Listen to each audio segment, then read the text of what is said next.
Think about the biggest nations in the world. Japan. You want to think of Japan. Don't think of anything in Japan. Just think of its brands. Toyota, Honda, Mitsubishi, Sony. You can go on and on.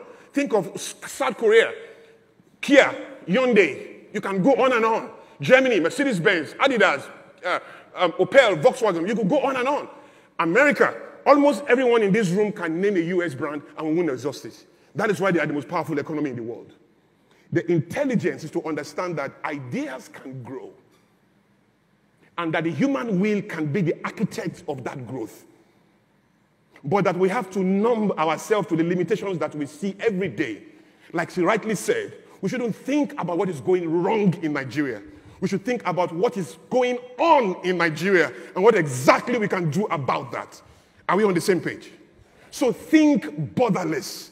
Borderlessness is the ability of the human spirit from one spot to spot value anywhere in the world and to be able to create solution blueprints that connect to that value, attracting purchasing power and traction from anywhere in the world, meeting it in headquarters in Lagos or Abuja or in Tokyo or in Banjul or in Conakry or somewhere in Senegal. That is the way it works.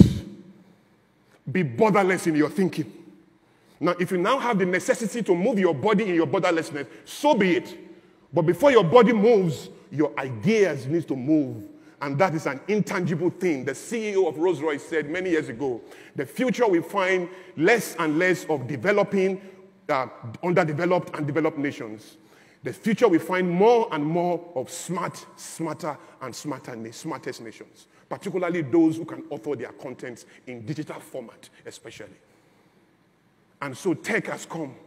The future is a technocracy.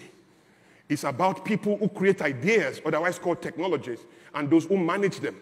That is how the future is going to work. And so there's no business in the future. Let me tell you for free. There's no business in the future, and I'm a futurist. I've been doing this thing for over 20 years.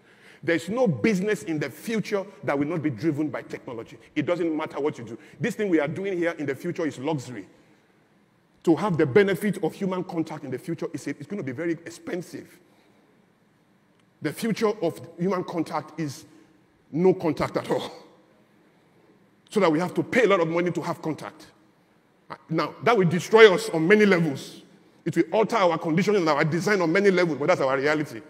On a bigger tip, I can explain why that is critical for another superior conversation, particularly if we want to bring the Antichrist to the picture. But the truth is, whether we like it or not, the future has less and less of human contact to guarantee the human function and human malfunction that will breed problems at a higher level that evil is coming to solve so that there can be peace and peace and peace in the land and it can have its future. So let me land on two ideas. The first of all is, what will entrepreneurs do? What entrepreneurs do is very simple. Embrace brain gain.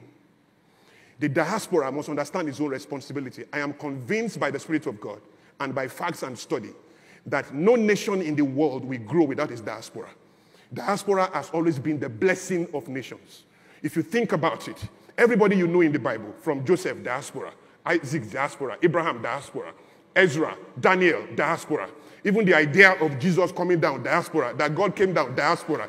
Jesus went to Egypt, diaspora, coming back home. Israel being formed in a day, diaspora. There is no nation that has grown without a collaboration and organization of its weighty diaspora. The brain drain that we'll experience has now been converted into a potential brain gain. And that gain must be understood by organizing to wake up the diaspora to its socio-economic and political destiny in the continent. The way that we work is that every year, about $48 billion is sent home in remittances. That $48 billion is so huge, it's the biggest income in the continent. But guess what is coming to solve? Welfare economics.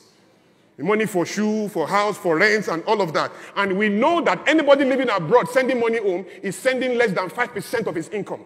About 95% is still sitting dark in his host country. Now, if we mobilize Africans to begin to understand that they can repatriate just 20% without losing the 5% that they had before, take another 15% and repatriate it home. But that repatriation now is not for welfare economics, it's for investment in ideas.